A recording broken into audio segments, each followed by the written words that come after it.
Bună seara Moldova, bună seara Chișinău! Sunt Diana Daranuța și vă invit să urmăriți emisiunea Produs Autohton.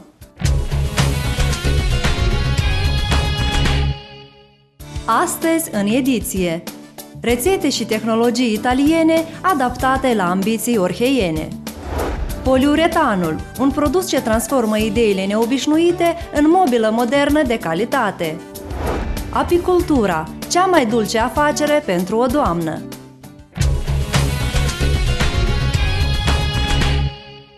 În ultimii ani ne-am obișnuit să urmărim cum satele noastre rămân uitate și fără perspective, iar migrația cetățenilor noștri lasă în urmă localități depopulate, fără viitor și fără șanse de a renaște, atât economic cât și geografic și cultural. Cu toate acestea, unii gospodari muncesc din răsputeri, arătându-ne că mai avem pentru ce rămâne în țară, că mai avem tradiții și ne îndeamnă să cultivăm valori, iar noi avem multe valori.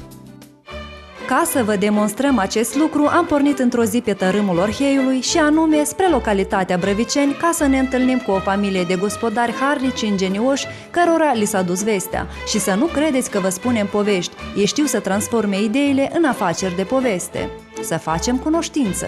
Doamna Nina și domnul Vladimir Cociorbă, care de altfel este și primarul satului. Ei pot fi mândri de realizările lor, mai ales cu afacerea de familie care i-a făcut renumiți. În anul 1992 au deschis o societate cu răspundere limitată, Saturn 13. La inițierea afacerii, întreprinderea avea doar 7 angajați. În anul 1997, societatea a creat o mini-fabrică pentru prelucrarea laptelui, iar în anul 2003, întreprinderea a înregistrat marca comercială Bravilacta.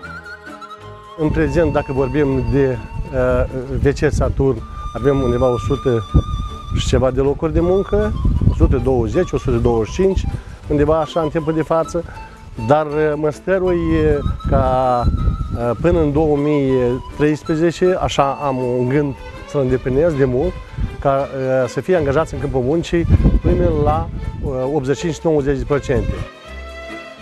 Ca funcționar, măstărul să îndeplinesc tot ce și toate întrebările care sunt puse din partea primăriei la Consiliul Regional, dar ca agent economic trag atenție și la business-ul de familie. Bravilacta este business-ul familiei noastre împreună cu soția. Acum, la moment, avem 420 de căprine, vrem să ajungem până la 1000 de capte și va fi montat până la 1 ianuarie o linie de mulți căprine, o linie modernă de 42 de căprine care vor fi mulți odată. La început, capacitatea de prelucrare a laptelui era limitată și zilnic se colectau și se prelucrau doar 400 sau 500 litri de lapte. În prezent, fabrica colectează până la 13 tone de lapte din 15 localități prin cele 15 puncte de colectare.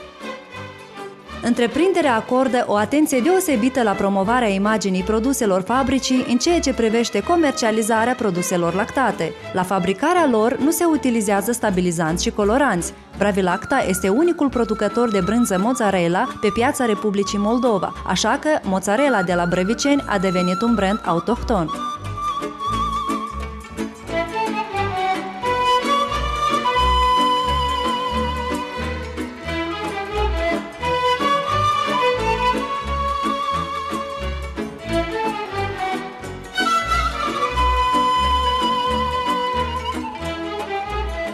Suntem la mini-fabrica de producere a produselor lactate din satul Brăviceni, raionul Orhei.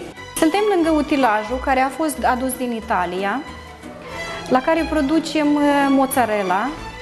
mozzarella Beluțe, care este de asemenea cunoscută pe piața noastră de câțiva ani și se bucură de asemenea de popularitate, este cumpărată, este iubită de unii cumpărători, ne sună, ne mulțumesc că o producem și nu e nevoie de dus în Italia după ea. Suntem mulțumiți de utilajul mic, deoarece am menționat că suntem o fabrică micuță și utilajul este cumpărat corespunzător micuț. Posibil pe anii viitori că o să ne extindem afacerea și atunci o să avem nevoie de un utilaj mai mare, dar deocamdată ne sprăvim cu utilajul care îl avem la momentul actual. Și ca să vă convingeți și dumneavoastră de prospețimea și calitatea produselor, am urmărit câteva procese tehnologice și anume producerea brânzei moi Andrieș. După ce a fost colectat, laptele ajunge în laboratorul fabricii, unde are loc verificarea lui.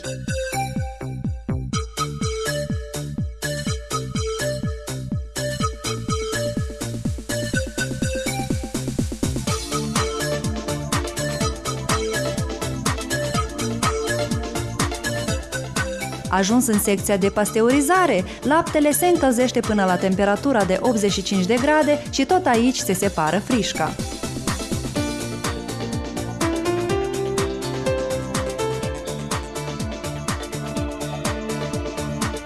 Laptele pasteurizat ajunge în secția de prelucrare și producere a brânzei moi Andrieș.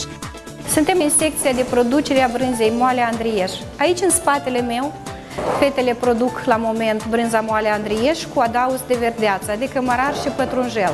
Produsul la moment este cunoscut foarte bine de către consumatorii din Republică, mai ales de cei de la Chișinău, și se bucură de mare popularitate, după cum am vorbit, mai ales asta cu adaos de verdeață.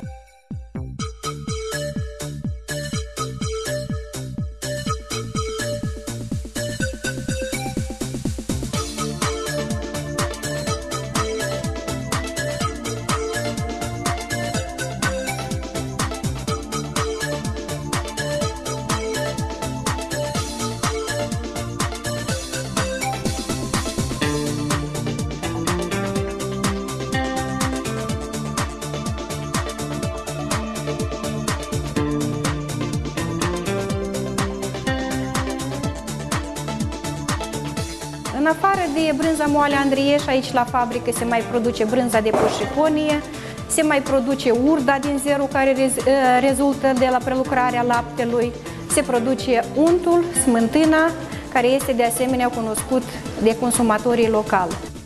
Din zerul care rămâne de la fabricarea brânzeturilor rezultă urda, proces care are loc în secția de sărare și producerea a urdei.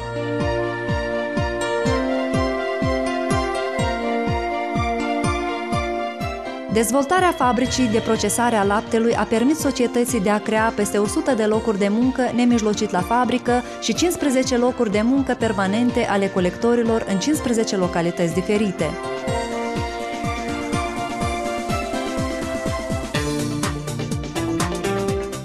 Pentru anul viitor intenționăm să punem pe piață un produs nou, deoarece pe parcursul anului 2011 a fost procurat un nou utilaj și deocamdată suntem la faza de pregătire a noului produs.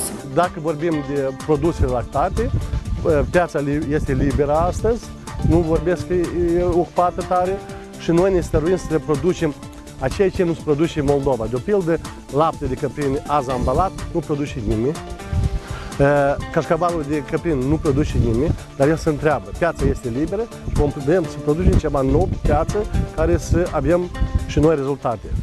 În prezent, Bravilacta dispune de utilaj performant, are un sortiment variat de produse lactate, mijloace specializate de transport proprii pentru colectarea laptelui și distribuire, personal calificat și o istorie de activitate de mai bine de 10 ani, ceea ce duce la o cerere sporită a produselor lactate ale întreprinderii.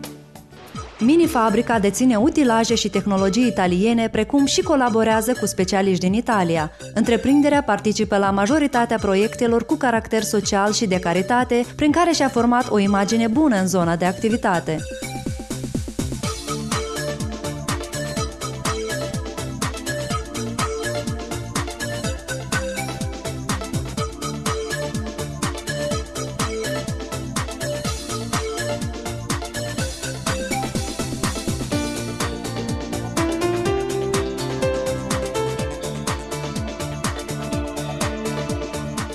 În timpul de față, noi avem o problemă mare și la Brăviceni, chiar și în Republica Moldova, că noi nu avem specialiști în prelucrarea laptelui. Tehnologi care să știe tehnologia produsului cașcavalului nu avem. Asta este principala noastră problemă care astăzi o avem noi la Brăviceni. Și aducem specialiști și din Ucraina și din Italia.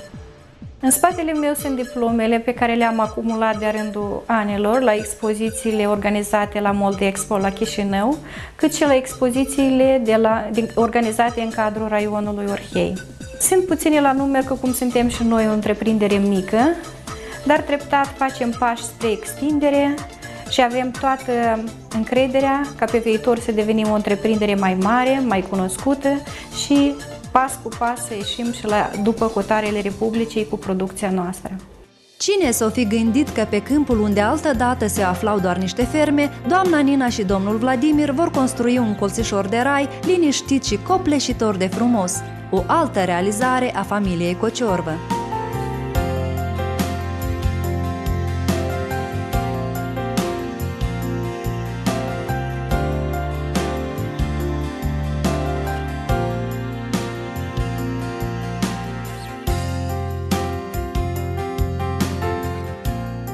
Restaurantul Casa Fermierului este situat într-un decor de poveste, având deschidere la piscină și la un parculeț amenajat într-un stil romantic. Piscina este prevăzută cu un havuz care poate fi locul ideal pentru primul dans al mirilor. Doar cu 3 ani în urmă, aici unde ne aflăm, era o fermă de porci, o fermă de păsări, o moară de grâu și o moară de ulei. Când afacerea a început să nu mai meargă, ne-am gândit să schimbăm destinația încăperilor.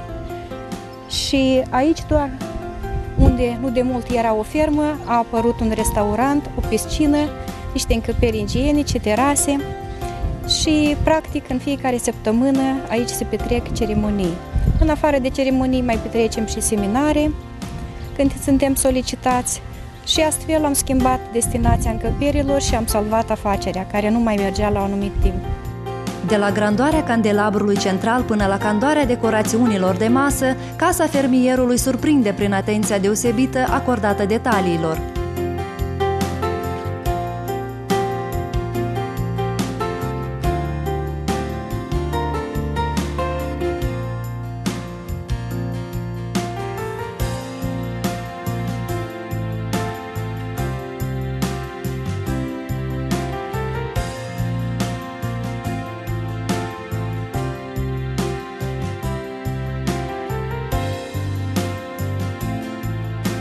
Aici, organizarea nunților se face cu multă creativitate și talent. Decorațiuni de nuntă elegante, personal calificat, bucătării utilate și utilaje moderne, generatoare de curent, aer condiționat, garderobă. De toate puteți beneficia la Casa Fermierului.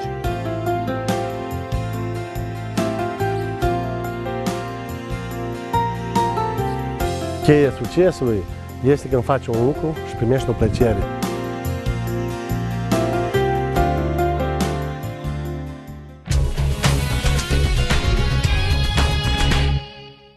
Piața de mobile din Republica Moldova a înregistrat în ultimii ani o creștere medie anuală, fiind favorizată în principal de dinamizarea pieței imobiliare, precum și de sporirea gradului de accesibilitate a creditelor bancare de consum. Iată de ce unii producători investesc chiar și în cele mai năstrușnice idei, care până la urmă sunt materializate și devin afaceri de succes, iar consumatorii au numai de câștigat, căci au de unde alege și au posibilitatea de a-și îndeplini orice capriciu. Astăzi mergem în vizită la întreprinderea Bilargo Prim SRL, unicul producător de poliuretan în Republica Moldova, mai popular producător de burete. Vă întrebați probabil ce legătură are poliuretanul cu producerea mobilei. Desigur, veți afla răspunsul în continuare. Fiți atenți! După cum vă spuneam, compania Bilargo Prim SRL este producătorul diferitor tipuri de poliuretan. Dar ce este poliuretanul? Poliuretanul reprezintă o masă plastică cu densitatea mărită pe bază de polistieri simpli. În dependență de utilitatea funcțională, poliuretanul poate fi utilizat în industria mobilei, transportului, în industria medicală, pentru inventarul sportiv, în industria construcțiilor, pentru producerea produselor de uz casnic, pentru fabricarea îmbrăcămintei. După caracteristicile sale tehnice, poliuretanul poate fi moale, dur, de duritate medie, super elastic, neinflamabil, color, autocolant, antistatic, cu porozitate înaltă sau scăzută. Компания Bilargo Prim работает на рынке Республики Молдова с 1996 года и по сей день является единственным производителем пенополиуретана, в народе говорят поролона, в Республике Молдова. На сегодняшний день мы добились очень больших результатов. Мы работаем с большинством производителей мебели в республике. Мы отправляем свою продукцию на экспорт. Pentru a vedea cum are loc producerea și prelucrarea poliuretanului, am mers în halele de producere ale companiei Bilargo Prim SRL. După ce materia primă a fost pregătită și au fost făcute calculele după formula necesară, complexul pentru turnarea poliuretanului a prins viață. Компания «Беларгоприм» работает на высокопроизводительном немецком оборудовании. Для производства своей продукции поролона мы импортируем химические компоненты из Венгрии, Германии, Румынии, Польши, Бельгии.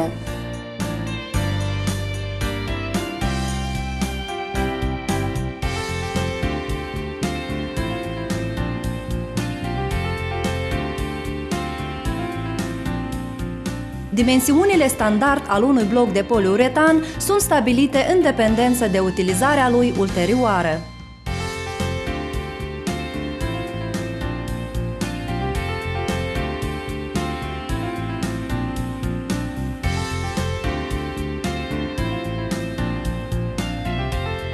Blocurile de poliuretan sunt lăsate să se răcească și să se întărească definitiv în zona cu cel mai mare sistem de aerisire.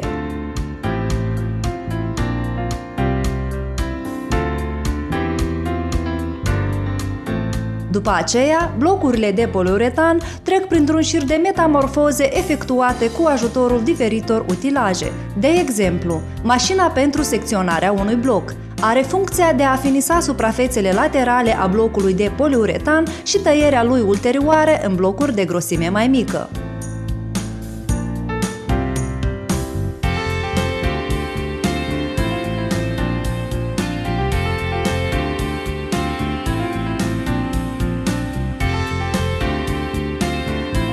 Mașina tip carusel pentru tăierea poliuretanului este necesară pentru secționarea blocurilor de poliuretan de densitate variată cu grosimea minimală de 2 mm. Cu ajutorul ei este posibilă secționarea simultană a 10 blocuri.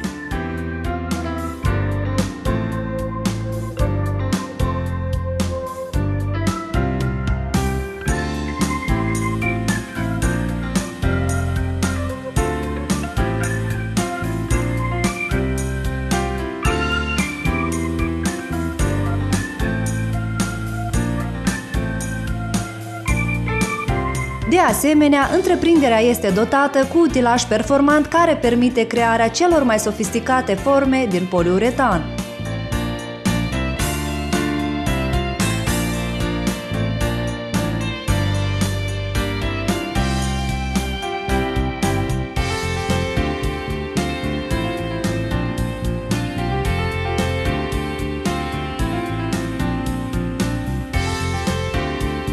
După ce foliile au obținut dimensiunile și formele necesare, ele sunt presate și ambalate. Мы сортируем нашу продукцию на первый сорт, на некондицию, на высший сорт, и значит, листы поступают на скрутку. После скрутки они поступают на склад готовой продукции.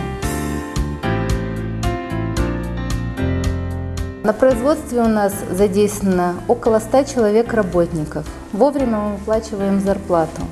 Стараемся работать стабильно и все делать вовремя.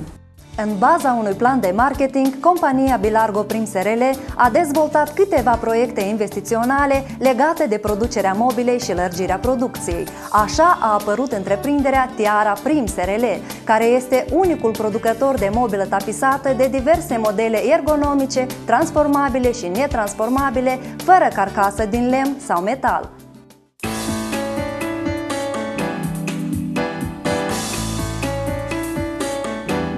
Dacă vi se pare imposibilă crearea mobilei fără carcasă din lemn sau metal, atunci vă înșelați. Există și astfel de mobilă. Pentru că materia primă este același poliuretan care este supus unor procese tehnologice pentru a reda mai multă rezistență și comoditate.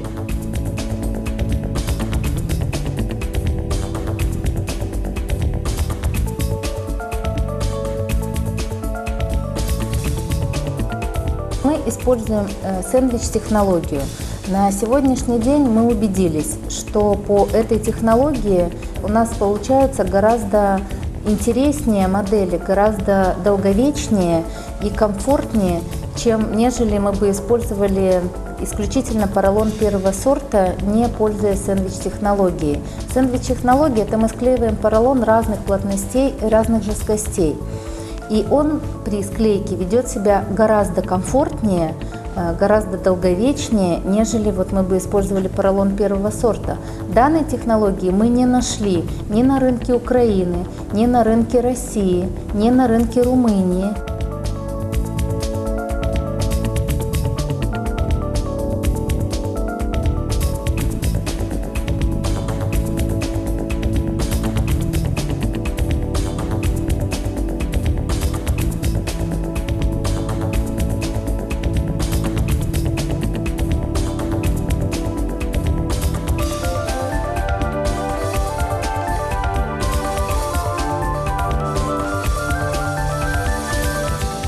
Mai apoi, mobilei îi se conferă forma necesară, iar mâinile de bace ale pusătoreselor creează și îmbracă mobila cu cele mai frumoase tapiserii.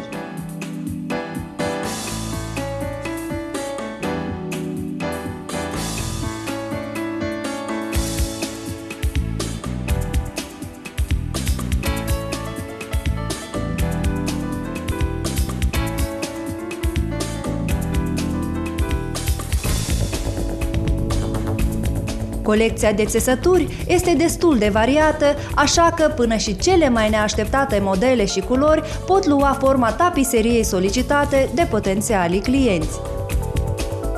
Ткани мы покупаем у очень стабильных и очень тоже заслуженных у нас на рынке поставщиков ткани, которые привозят ткани последних коллекций, очень интересные ткани. Mobila este comodă și compactă, cu huse detașabile și fără detalii ascuțite sau tari, fiind foarte sigură și pentru cei mici. Ни один производитель мебели вам не разрешит прыгать на своих креслах, на своих диванах. То есть у нас, пожалуйста, прыгайте.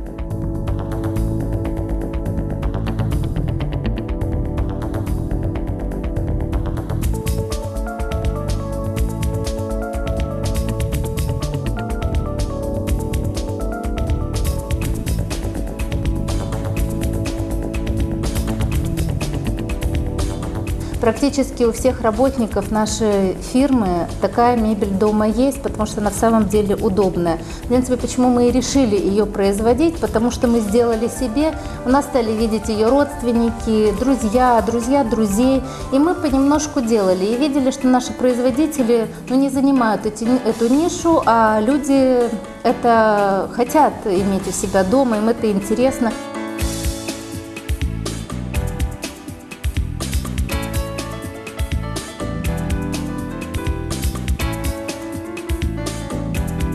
У нас мебель вся в чехлах, то есть чехол этот снимается легко. Мы всегда можем снять чехол, посмотреть, что случилось с поролоном, заменить эту деталь. То есть сложности для нас это не составляет. De asemenea, Tiara Prim SRL produce și saltele de o calitate înaltă, neinflamabile și antialergice, confirmate de certificatele de calitate.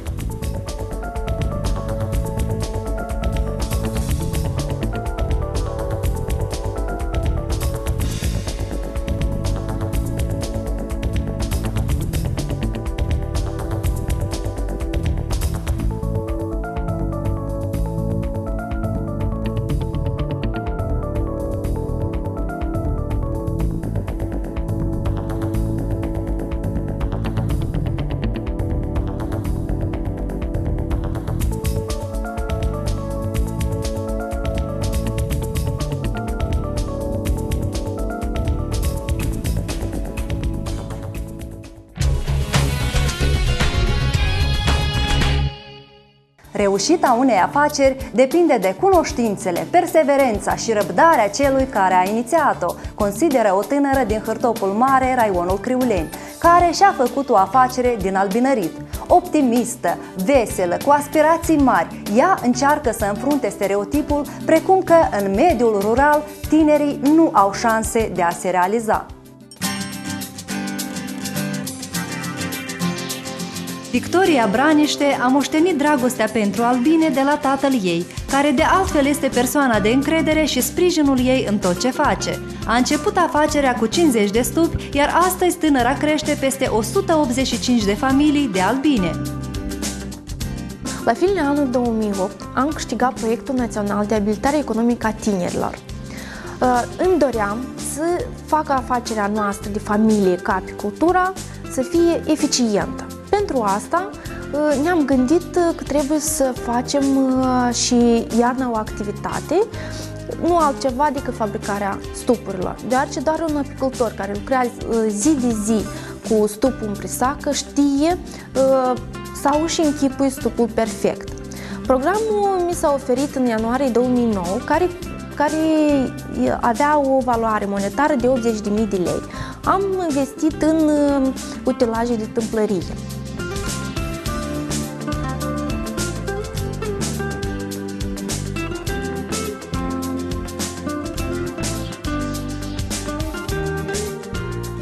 La moment realizăm toate produsele din lemn de tâmplărie de care are nevoie un apicultor în lucru de zi cu prisacă.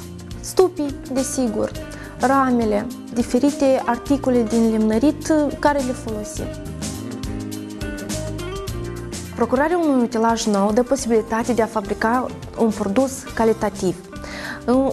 În urma calității pe care o obținem, noi avem puține pierderi în ce privește chiar materia primă. Asta este o economie pentru întreprindere, deoarece în toată situația crizei, în toată situația activității dificile în țara noastră, când de-abia încercăm să facem ceva, încercăm să ne ridicăm, să ne dezvoltăm, este foarte important. Singuri noi nu putem să producem toată cantitatea de stupuri de care avem cerere.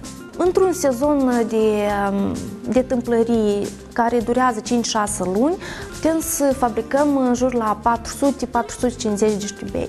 O parte de stupuri, desigur, le lăsăm pentru noi, deoarece asta a fost scopul, să ne mărim prisaca, să o înnoim cu stupuri de calitate, productivi.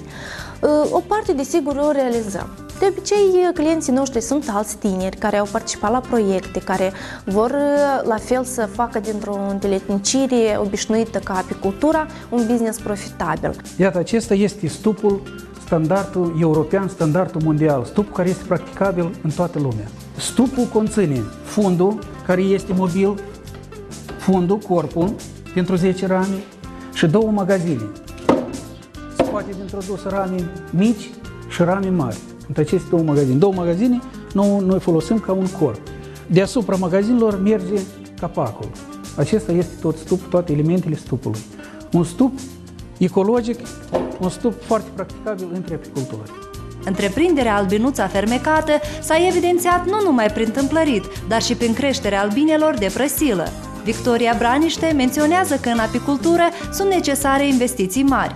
În prezent, familia Braniște își reînnoiește prisaca, confecționând stupi noi după standardele europene.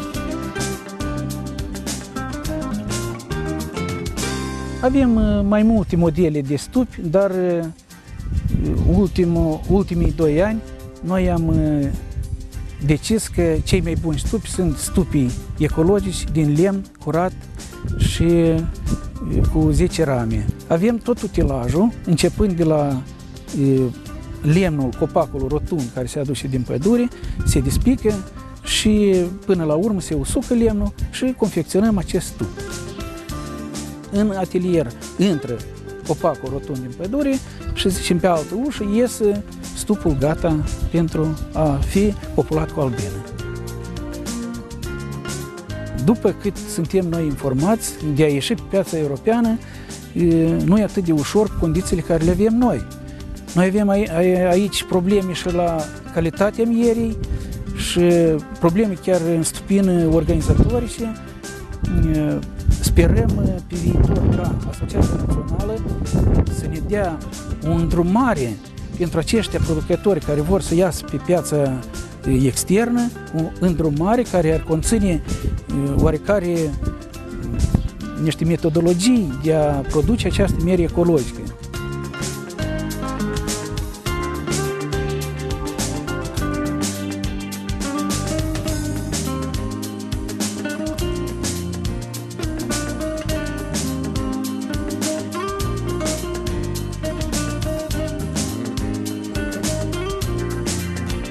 În momentul de față, mierea care o numim miere de consum și miere ecologică, ea are diferență. De ce? Să zicem, mierea de consum, noi nu atragem atenție la tratarea albinelor de boli. Nu atragem atenție la preparatele cu care tratăm albinele. În timpul de față, pe piață, sunt o mulțime de preparate care conțin antibiotic. Și dacă nu este administrat cu măsură, dar noi suntem, cum spunem așa, nu suntem acum, în timpul de față, toți apicultorii școlarizați. Încă nu știu toți acest preparat cum să fie administrat în familia aceasta. Și apicultorii administrează în doze mai mari, după care albina ea, așa, la prima vedere, nu se întâmplă cu albina nimic, dar se poluează rama în care se acumulează mierea. Pe urmă, noi extragem mierea, această ramă, iarăși în extractor, spălându-se această miere de pe această ramă. Rama este poluată deja cu acest antibiotic și pătrunde antibiotic, pătrunde miere. Și atât când se testează mierea, se găsește o cantitate mai mare de antibiotic în această miere a noastră de consum. Mierea ecologică nu trebuie să conțină acest antibiotic și diferite metale grele, sunt diferite impurități care noi le găsim în această miere de consum, care nu trebuie să se găsească în miere ecologică. Avem problemă cu ce? Extractoarele nu corespund. Deodată se poluează mierea, după extractor, iarăși, uneltele cu care se prelucrează rama, la păstrare, trebuie să o omologăm, să păstrăm mierea în aceste vase, iarăși nu corespund. Ca să producem miere ecologică, trebuie să avem toate aceste condiții să corespundă. La o mare majoritate a apicultorilor din Republică nu să găsiți aceste lucruri. Dar ca să spunem că noi producem, trebuie să fie bazat pe ce? De exemplu, eu personal spun că pot produce miere ecologică. De ce? Pentru că noi avem tot utilajul de a extrage și de a păstra această miere ecologică. În afară de aceasta, am 2 ani de zile de când nu tratez cu preparate care conțin antibiotic. Tratez numai cu preparate care nu conțin aceste antibiotice, preparate destinate special pentru miere ecologică.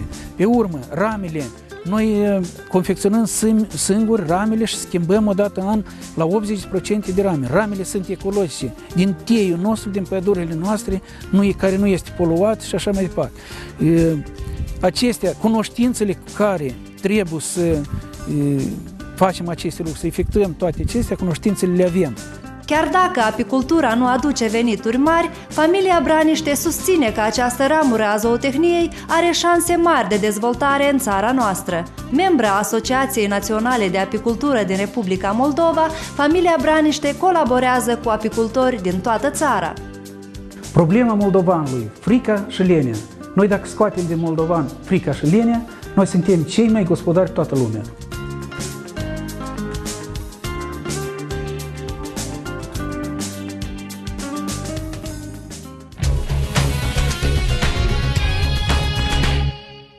Potrivit datelor statistice, moldovenii consumă numai câte 20 de grame de miere pe an. Spre comparație, un german mănâncă 5 kg de miere pe an. Deși efectele curative ale mierii sunt bine cunoscute în popor, totuși, moldovenii preferă să arunce în vânt sute de lei pentru medicamente, decât să prevină o boală, consumând zilnic cel puțin o linguriță de miere.